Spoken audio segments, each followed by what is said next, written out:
தேர்தல் ஆணையத்துடன் சேர்ந்து பாஜக செய்த பித்தலாட்டம். அனைத்து ஆதாரங்களையும் வெளியிட்ட ராகுல் காந்தி. ஒரு வீட்டில் 80 வாக்காளர்களா? ஒரு வாக்காளருக்கு 4 வாக்குச்சாவடியில் ஓட்டா? வெளிவந்த அதிர்ச்சி தகவல். வாக்கு திருட்டு தொடர்பான ஆதாரங்களை மக்களவை எதிர்க்கட்சி தலைவர் ராகுல் காந்தி நேற்று வெளியிட்டார். அதில் ஒரே தொகுதியில் 1 லட்சம் போலி வாக்காளர்களை சேர்த்து இருப்பதாகவும், ஒரு அறை கொண்ட வீட்டில் 80 வாக்காளர்கள் இருப்பதும், ஒரு வாக்காளருக்கு 4 வாக்குச்சாவடியில் ஓட்டு இருக்கும் ஆதாரத்தையும் ராகுல் காந்தி வெளியிட்டு குற்றம் சாட்டினார். பீகார் மாநிலத்தில் இந்த ஆண்டு இறுதியில் சட்டப்பேரவை தேர்தல் நடைபெற உள்ள நிலையில் வாக்காளர் பட்டியலில் சிறப்பு தீவிர திருத்த பணிகளை தேர்தல் ஆணையம் மேற்கொண்டது. இதற்கு காங்கிரஸ் உள்ளிட்ட எதிர்க்கட்சிகள் கடும் எதிர்ப்பு தெரிவித்து வருகின்றன. இருப்பினும் தேர்தல் ஆணையம் மேற்கொண்ட இந்த நடவடிக்கையின் மூலம் 65 லட்சம் வாக்காளர்களின் பெயர்கள் நீக்கப்பட்டுள்ளன. இதனால் அதிருப்தி அடைந்த எதிர்க்கட்சிகள் நாடாளுமன்றத்தில் இந்த பிரச்சனை குறித்து விவாதிக்க வலியுறுத்தி ஆர்ப்பாட்டம் நடத்தி வருகிறார்கள். இதனால் தொடர்ந்து இரு அவைகளும் முடங்கி வருகின்றன.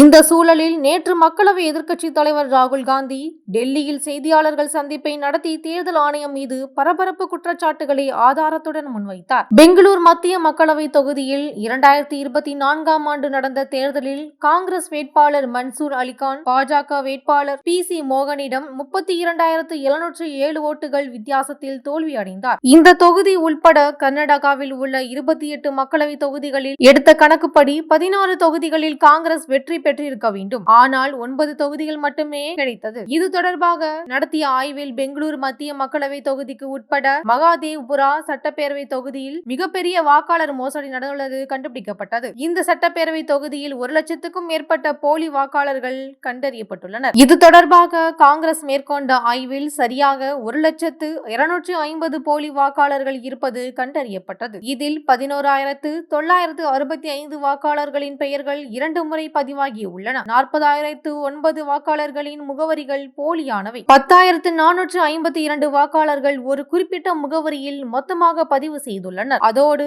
4,132 பொருத்தமில்லாத புகைப்படங்கள் ஒட்டப்பட்டுள்ளன. 18 வயது நிரம்பிய புதிய வாக்காளர்களை பதிவு செய்வதற்கான படிவம் 6ஐ 33,692 பேர் தவறாக பயன்படுத்தியுள்ளனர். இந்த படிவத்தை பயன்படுத்தி வாக்காளர்கள் பட்டியலில் சேர்க்கப்பட்டவர்களில் பெரும்பாலானவர்கள் 20 வயதை கடந்தவர்கள். படிவம் 6ஐ பயன்படுத்தி 70 வயது மூதாட்டியின் பெயர் ஒரே வாக்குச்சாவடியில் 2 முறை சேர்க்கப்பட்டுள்ளது. அந்த 2 ஓட்டும் பதிவாகியுள்ளது. ஒரே மூதாட்டி ஒரு வாக்குச்சாவடியில் எப்படி 2 வாக்கு போட்டார் என்பதை தேர்தல் ஆணையம் தான் விளக்க வேண்டும். திட்டமிட்ட ரீதியில் தேர்தல் முடிவுகள் சீர்குலைக்கும் முயற்சி இது என்பது தற்போது உறுதிப்படுத்தப்பட்டுள்ளது. மேலும் பல பதிவுகளில் வீட்டு எண் 0 என குறிப்பிடப்பட்டுள்ளது. ஒற்றை படுக்கை அறை கொண்ட முகவரியில் 46 வாக்காளர்கள் பதிவு செய்யப்பட்டுள்ளனர். ஒரு அறை கொண்ட வீட்டில் 80 வாக்காளர்கள் உள்ளனர். அந்த இடத்தை பார்வையிட்ட போது அங்கு யாரும் வசிக்கவில்லை. ஒரு வாக்காளருக்கு ஒரே தொகுதியில் 4 வாக்குச்சாவடியில் ஓட்டு உள்ளது. கர்நாடகாவில் ஒரே நபர் பல பூத்களில் வாக்குகளை செலுத்தியுள்ளார். இப்படி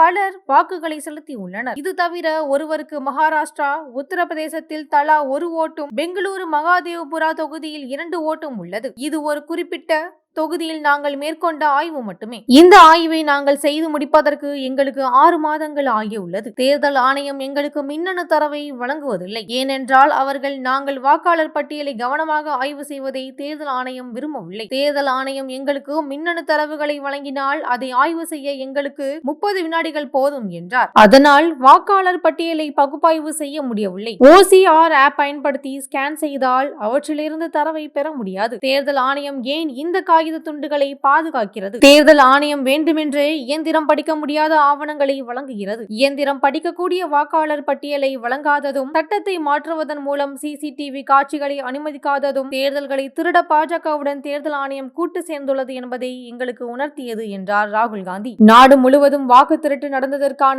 ஆதாரங்களை அளிக்க தேர்தல் ஆணையம் முயற்சிக்கிறது. தேர்தல் செயல்முறையை சீர்குலைக்க ஜனநாயக நிறுவனங்கள் தவறாக பயன்படுத்தப்படுகின்றன. இது அரசியலமைப்பிற்கு எதிரான குற்றம். ஏனெனில் கடந்த 10-15 ஆண்டுகளாக இயந்திரம் படிக்கக்கூடிய தரவுகளையும் CCTV காட்சிகளையும் தேர்தல் ஆணையம் எங்களுக்கு வழங்கவில்லை என்றால் அவர்கள் குற்றத்தில் பங்கேற்கிறார்கள் என்று அர்த்தம். நாம் மிகவும் விரும்பும் தேர்தல் நடைமுறைகளில் ஜனநாயகம் இல்லாததால் நீதித்துறை இதில் தலையிட வேண்டும். தேர்தல்களை பாதுகாப்பதில் காங்கிரஸ் ஈடுபட்டுள்ளது என்பதை தேர்தல் ஆணையத்திற்கு நினைவூட்ட விரும்புகிறேன் என்றார். பிரதமர் மோடி மிக குறைந்த பெரும்பான்மையுடன் பிரதமராக உள்ளார். அவர் ஆட்சியில் நீடிக்க 25 இடங்களை மட்டுமே திருட வேண்டியிருந்தது. மக்களவை தேர்தலில் பாஜக 33,000க்கும் குறைவான வாக்குகளை பெற்று 25 இடங்களை வென்றது. நமது அரசியலமைப்பின் அடித்தளம் ஒருவருக்கு ஒரு வாக்கு கிடைக்கிறது என்ற உண்மையை அடிப்படையாக கொண்டது. நாம் கருத்து கணிப்புகளை பார்க்கும்போது ஒரு நபர் ஒரு வாக்கு என்ற கருத்தை எவ்வாறு பெறுவது என்பதுதான் அடிப்படை விஷயம். சரியான நபர்கள் வாக்களிக்க அனுமதிக்கப்படுகிறார்களா, போலி நபர்கள் சேர்க்கப்படுகிறார்களா, வாக்காளர் பட்டியல் உண்மையா இல்லையா என்று சில காலமாக பொதுமக்களிடையே சந்தேகம் உள்ளது. ஒவ்வொரு கட்சியையும் ஆட்சிக்கு எதிரான அலை தாக்குகிறது. ஆனால் ஜனநாயக கட்டமைப்பில் ஆட்சிக்கு எதிரான அலையால் பாதிக்கப்படாத ஒரே கட்சி பாஜக மட்டுமே. இதனால் தான் தேர்தல் முடிவுகளுக்கு பிந்தைய கருத்து கணிப்புகள் பெருமளவில் தவறாக போகின்றன. அதேபோல் ஒவ்வொரு அரசியல் கட்சிகளும் நடத்தும் உள்கருத்து கணிப்புகளும் பொய்த்து போய்விடுகின்றன. இதே போன்ற தேர்தல் திருட்டு குற்றம் நாடு முழுவதும் மாநிலத்திற்கு மாநிலம் என மிகப்பெரிய அளவில் செயல்படுகிறது என்பதை நாங்கள் உறுதியாக நம்புகிறோம். இவ்வாறு ராகுல் காந்தி தெரிவித்தார். தேர்தல் ஆணையம் மீது உரிய ஆதாரத்துடன் ராகுல் காந்தி தெரிவித்த குற்றச்சாட்டு நாடு முழுவதும் மிகப்பெரிய பரபரப்பை ஏற்படுத்தி வருகிறது.